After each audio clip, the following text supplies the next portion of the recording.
I drive in London 5 days a week, in and out of narrow car parks, little parking spaces. The relationship I have with my car is completely and utterly functional.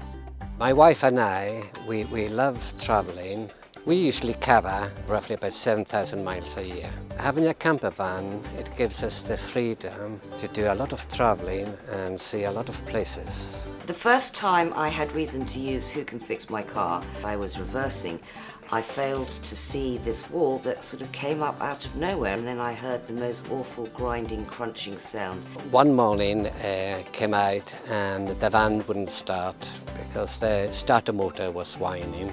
That sort of job is too big for me. I only do minor repairs on my van. I googled emergency repairs and WhoCanFixMyCar came up.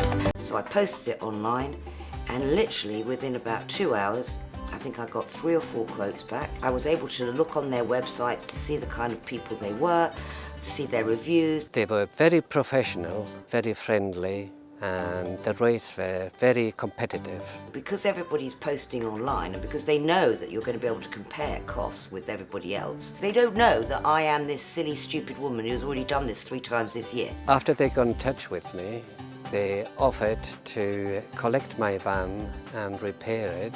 It was that easy.